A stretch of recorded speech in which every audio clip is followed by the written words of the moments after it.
మనశ్శాంతి నిజమైన విజయం. ఒక్క క్షణం నిశ్శబ్దంగా ఉండు.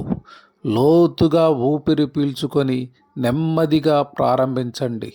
ప్రియమైన మిత్రులారా, ఈ వేగంగా పరిగెడుతున్నటువంటి లోకంలో ప్రతి వారు సంపద, ప్రఖ్యాతి, విజయాన్ని చేజిక్కించుకోవడానికి ప్రయత్నిస్తున్నారు. కానీ మనం చాలా ముఖ్యమైన దానిని మర్చిపోతున్నాం. అదే మనశ్శాంతి. మీరు ఎన్నో విజయాలు సాధించినా మానసిక ప్రశాంతత లేకపోతే వాటి విలువ ఏమిటి? మీరు కోటీశ్వరులైనా అశాంతితో, భయం, ఆందోళనతో జీవిస్తుంటే నిజమైన ఆనందాన్ని పొందగలరా? లేదు. నిజమైన ఆనందం డబ్బులోనో, భోగభాగ్యాల్లోనో ఉండదు. అది మన లోపలే ఉంది. బయట పరిస్థితుల్ని చూసి కాదు, మన మనసులో ఉన్న ప్రశాంతతలోనే ఉంది. మనశ్శాంతికి 3 మార్గాలు. మనస్సు ప్రశాంతతను అందించే 3 విషయాలు ఉన్నాయి. 1. మీ ఆధీనంలో లేని వాటిని వదిలేయండి. అది ఎలాగో ఒక్కసారి చూద్దాం. జీవితం అనుకోని మలుపులు తిరుగుతుంది. మనం ఎన్ని ప్రయత్నాలు, ప్రణాళికలు వేసుకున్నా అన్నీ మనకిష్టమైనట్లు జరగవు. కానీ మన నియంత్రణలో లేని విషయాల గురించి ఆలోచిస్తూ మన ఆనందాన్ని కోల్పోవడం మంచిది కాదు. దానికి బదులుగా మన నియంత్రణలో ఉన్న మన ఆలోచనలు, మన చర్యలు, మన ప్రతిస్పందనలపై దృష్టి పెట్టండి. 2. ప్రస్తుతాన్ని ఆస్వాదించండి. గతం మన చేతిలో లేదు, భవిష్యత్తు తెలియదు. కానీ ఈ క్షణం మనది.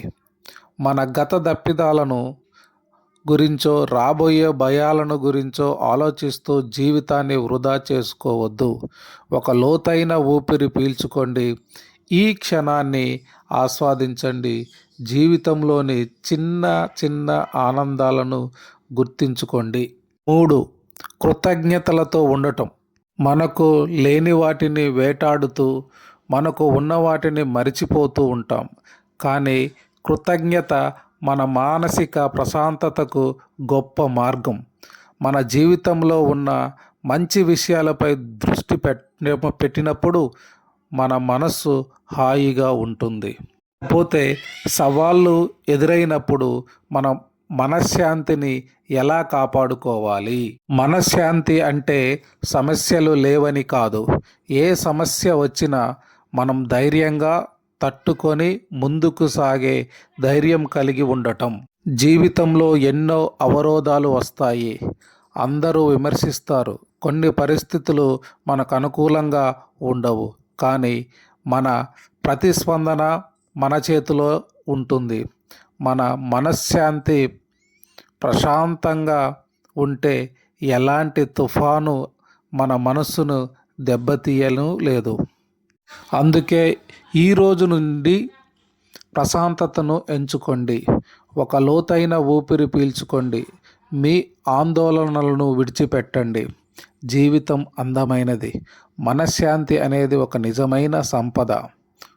ఈ ఇన్స్పిరేషన్ని విన్నందుకు మీ అందరికీ ధన్యవాదాలు.